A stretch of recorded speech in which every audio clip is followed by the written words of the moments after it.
until watching the news, he saw something strange. He saw Batman smile on TV. And Batman never smiles. So James Gordon Jr. wanted to give this Batman a reason to never smile again, leading James to make his way back to... This nigga became a supervillain just cause he smiled, bro. Now I gotta write this guy. This is going in a video. I'm writing this down. Are you kidding me? Are you serious right now? You saw a nigga smile and you're like, oh, I'm gonna make sure he never smiles again. Did I catch you having fun, Batman? Are you having fun in my city? Yeah, I'm giving you no reason to ever even move your lips in a upward motion ever again. Nigga, there is no way. There's no way I legitimately heard that. Smile on Batman's scariest villain. Shout out my man Bullet Man Comics. Let's get us to 40K subscribers. Got a very special goal coming once we hit that. Let's go.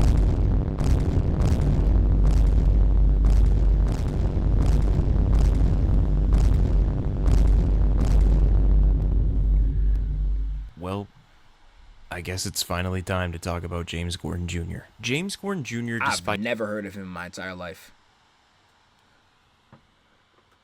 Never heard of James Gordon Jr. Now, I do remember in the Absolute series, Gordon was putting straight back shots in Bruce Wayne's mama when he pulled up to that apartment. Like, he just pulled up on him, like, bro, stroking that thing. So... Is he a popular character? Does he have another name, or is he literally just called Jimmy Gordon Jr.? Not being as widely recognized as some of Gotham City's more notorious villains, possesses a chilling presence and he's in the Batman Who Laughs. Okay. Truly terrifying nature that sets him apart from others. James Gordon Jr., to put him bluntly, is the black sheep of the Gordon family. Because where each member of the family is heroic in some way, James Gordon Jr. is the complete 180 pop shove it. And in this video, I'm going to explain why James Gordon Jr. can be considered a purely terrifying villain. As I'd even go so far as to say that he's more scary than the likes of the Joker or Professor Pig, like I've talked about in the past. Way. For one, James Gordon Jr.'s unpredictability makes him an unnerving adversary. His ability to blend into the crowd, hide his true intentions, and manipulate others without detection creates an atmosphere of constant unease. You never know what he's planning or when he might strike, making him a truly disturbing and terrifying villain. Number 2, James Gordon Jr. is an incredibly intelligent individual, capable of devising intricate plans and outsmarting his opponents. His strategic thinking and meticulous attention to detail allows him to exploit weaknesses and exploit... I know we just mentioned him a while ago. What's the best stories that Professor Pig is in? I've never read one with him in it. I know he's in one of the Arkham games, but I've never actually read something with Professor Pig. How good is he of a villain? I would love to see that. I would love to tap in. The vulnerabilities of others. Call him like Yagami. And if it couldn't get any better, there's also his complete and utter lack of empathy, which truly sets James Gordon Jr. apart from most other villains. Except maybe the Joker, of course. His ability to detach himself emotionally enables him to commit disturbing acts without remorse or hesitation. And this absence of empathy allows him to manipulate and harm others without conscience, creating a sense of dread and fear in those who encounter him. And finally, his dark past, in which I'll fully break down because it's a truly disturbing origin, and that's putting it pretty mildly. Because James Gordon Jr. is one crazy son of a bitch. And his story is not for the faint of heart. But before we delve deeper into the character of James Gordon Jr., hear first a word from our sponsor, Raid Shadow Legends. Raid Shadow Legends is... Oh man, yo, when I got my Raid Shadow Legends ad, I ain't gonna lie, niggas was frying me. They're like, Zeph, you never played that game in your damn life. You 100% sure. You 100% correct, bro.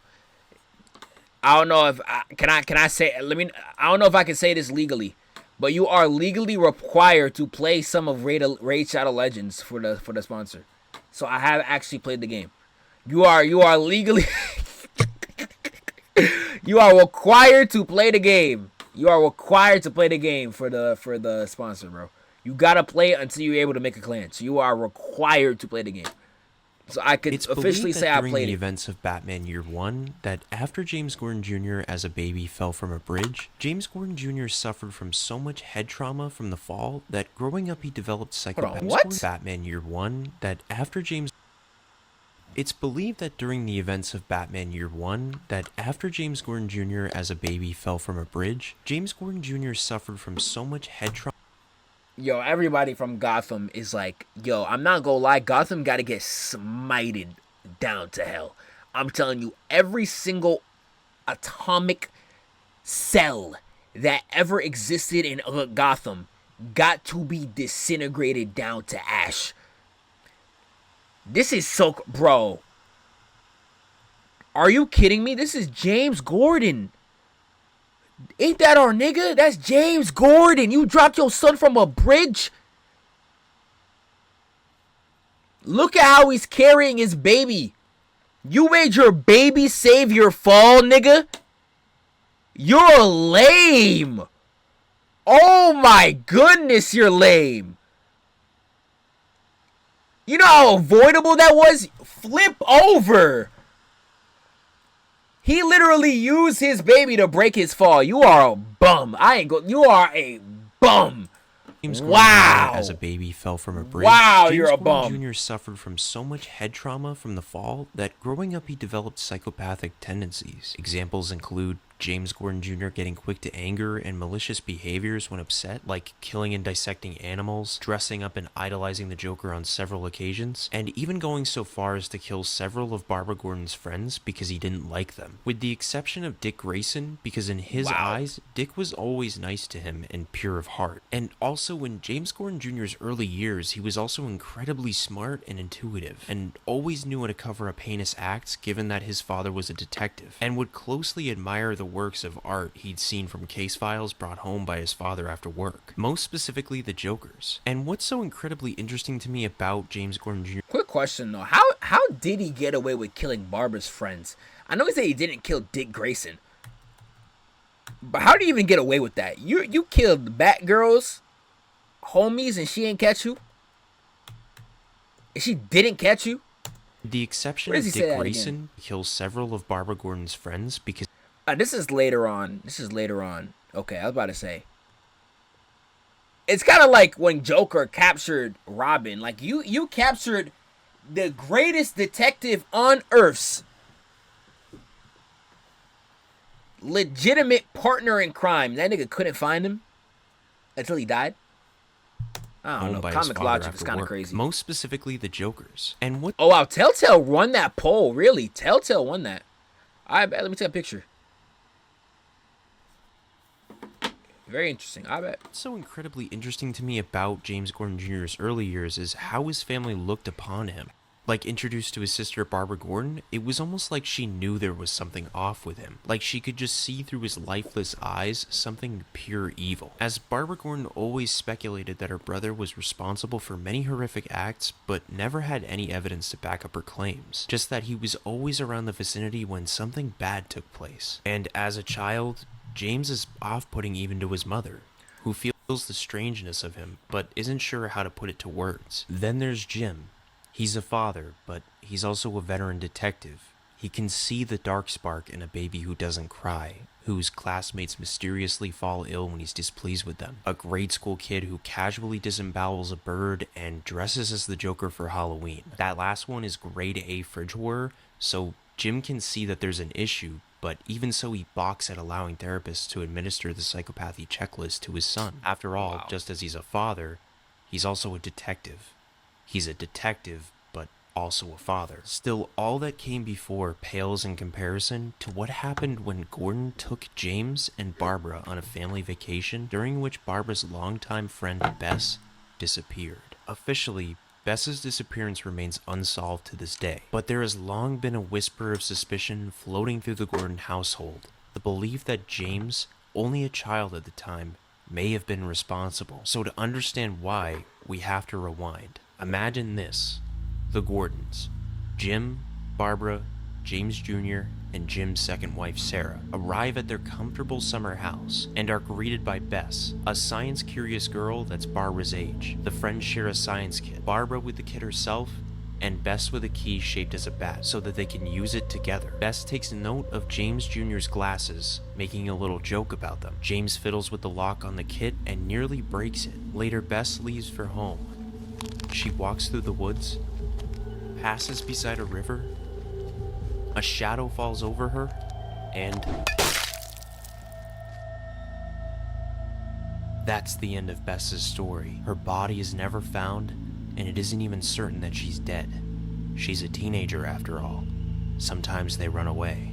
The only thing is, when Jim goes upstairs to speak to James, he finds his son alone, hunched over the unlocked science kit, leaving Jim and the rest of the Gordon family to ponder the question if James Jr. had something to do with Bess's disappearance. After this traumatic event on the Gordon family, his father and sister would always feel a looming presence of evil from James. So Commissioner Gordon would try to discipline his son any way he knew how. And when nothing worked, he even at one point put James Gordon Jr. in a cell next to the Joker, the kid's idol, for a whole night. In essence, nothing ever worked. So James Jr. Imagine you're in Beyond Scared Straight, and instead of going with some of the worst criminals on the planet, you're next to the Joker. You went on Beyond Scared Straight next to the Joker. Bro, that is so insane on so many different levels. To the was Joker. Sent off to live with his biological mother in Chicago. However, things only managed to get much worse as James grew up. Lacking any empathy for human life, he quickly began to start killing random people all over the city to feel anything. But nothing ever... Is he only in Batman? What is it called? The Long Night, Long Day? Long something, bro. What's it called? It's believed that during the... Nah, I'm tripping. Year 1. Batman Year 1. Is he only in Batman Year 1? A weakness even. So James Gordon Jr. took it upon himself to reverse engineer the drug so that he could eliminate any kind of emotion from his body. In a way, essentially killing his soul if he ever had one to begin with. Once it was complete, he felt at peace until watching the news, he saw something strange. He saw Batman smile on TV. And Batman never smiles. So James Gordon Jr. wanted to give this Batman a reason to never smile again, leading James to make his way back to...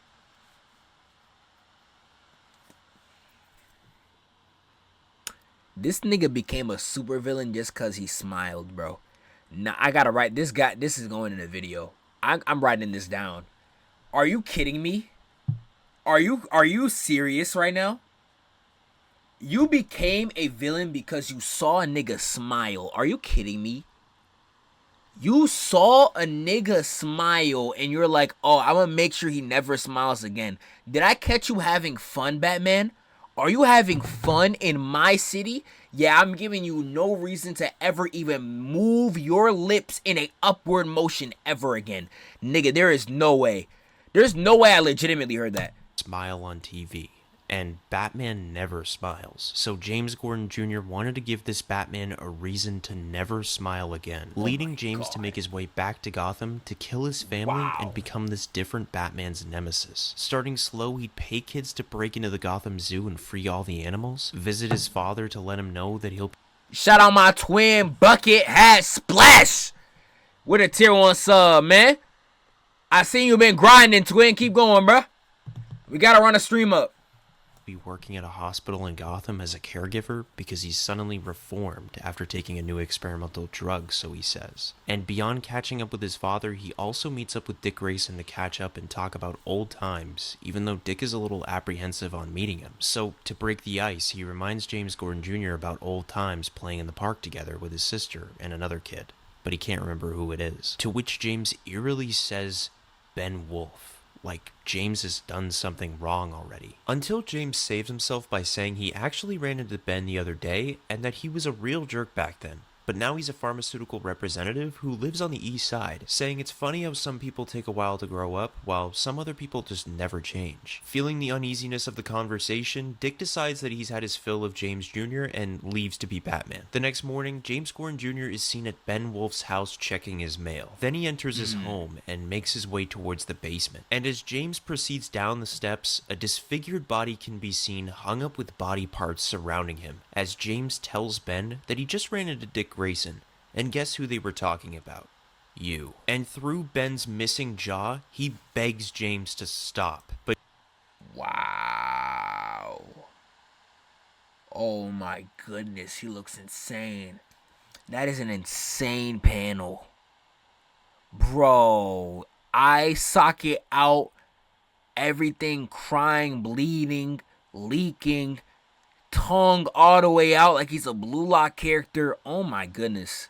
James just pulls out a saw and says, "Now where were we?" Reading this from the graphic novel, I swear to you it sent a cold shiver down my spine like you wouldn't believe. Further into the story, Commissioner Gordon gets quite suspicious of James Jr., so he goes to his workplace and swipes one of his son's pills, and gives the pill to Barbara to reverse engineer to see if his son is actually telling the truth about the experimental medication. Meanwhile, at Arkham Asylum, Joker is in the middle of being transferred when he begins to taunt a doctor and his life on how the doctor's wife is always sick and he's always taking care of her night after night. The doctor wonders how Joker could even know that, but in the middle of talking, he begins to laugh uncontrollably, shouting through the laughter that something's secreting from the Joker's skin, as he kills one of the security guards. Meanwhile, back at the lab, the test results come back, and it turns out that James Gordon Jr. somehow reverse engineered the drug to actually amplify psychopathic tendencies. Jim then asks Barbara what his plan could even be, and Barbara mentions that he wouldn't be able to just dump this psychoactive drug into the waters. It would just get filtered out. And even if he did, the potency would be too weak to affect adult brains. However, for children, it'd be a different case entirely. And suddenly a horrible look falls over Jim's face, and he realizes that James has been doing the nutrition runs for the hospital, meaning he's been passing these pills out along with the baby formula in an attempt to poison Gotham's children. Jim rushes down to his car and speeds all the way. Nigga, there's no way these are real sentences, bro. There's no way these are legitimate sentences. You tricked the hospital to make poison for little kids. There's no way these are real sentences. Doing the nutrition runs for These the can't hospital, be real. meaning he's been passing these pills out along with the baby formula in an attempt to poison Gotham's children. Jim rushes down to his car and speeds all the way down to James Jr.'s apartment, and as he gets there, Jim kicks in the door and he shouts for James to show himself, but finds that no one's home. While searching through the apartment, Jim finds a small box in the closet, and as he begins to open it up, shortly after this, Harvey Bullock walks in telling him that Joker's out. But Jim doesn't answer, and Harvey asks if everything's okay, as Jim pulls out Bess's bat-shaped key, saying no, nothing's okay. Jim rushes back to his car and he calls his ex-wife Barbara to tell her what's going on. He frantically tells her to stay inside because the Joker has escaped and he's probably going to target them. Barbara then asks why the Joker would do that, to which Gordon shouts because the Joker always comes after them, telling her to just stay inside until the hotel security comes. However, Barbara opens the door to someone knocking, and as the door opens, Jim hears a loud crash from the phone as he runs up the stairs asking what's going on until the phone disconnects. When he finally reaches Barbara's room, he breaks the door down shouting for her, but he only sees blood on the shower curtain. Gripping the curtain and pulling it open, he finds Barbara naked in the tub and blood dripping. Ripping the curtain. Let me move my damn face. Nigga, hell no. Oh, hell no. That's what you did to Barbara? Hell no. Yeah, I'm not gonna lie, bro. I would never want to be near this guy. It's crazy. The most psychopathic men that you know will be the product of two loving white parents in a suburban area. I don't know how does that even make sense? Y'all niggas just get so rich you become bored, huh? Like, come on, bruh.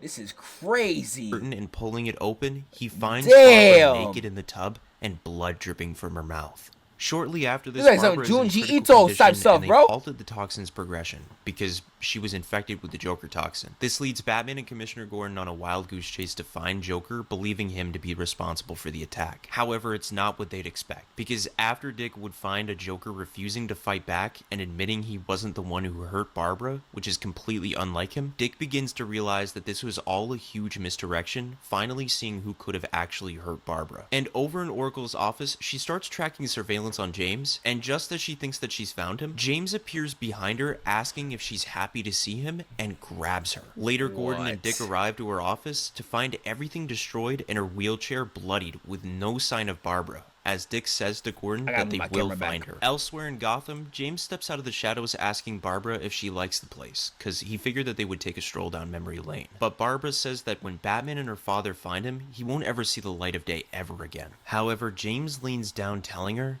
that it's funny. He's been having trouble being afraid of something like that all of his life. In fact, the only time he's ever been close to being scared was the day that he met Barbara. It was the day that their father introduced them to each other. It was like she was able to see the bad in James, asking Barbara, when were you able to tell? Like, really tell. And Barbara tells him that it was when he hurt that bus driver. James leans back, stating, that's right. She called me Four Eyes. But how did you even know that it was me? Barbara tells him that it was the way that he hurt her. 2 razor blades taped to a matchbox so that when it was opened, the cuts would be too close to stitch. So it was done by someone who wanted to hurt and torture them. James stands silent and then says, why don't you go ahead and take a look at your legs? James pulls the blanket off of her legs, revealing 2 knives stabbed into each of them. Nigga, how did she not notice this one? How did you not notice this and how did he do that? How did you not notice this and how did he do that? Telling her that they're nice and tight next to her femoral arteries, so if she pulls one out, she'll bleed out in a matter of minutes. As he says to Barbara that when he was put in that cell next to the Joker, he said to the Joker that he really wished his sister would just slow down for a change, instead of always being in a rush. But he never realized the Joker... Wow.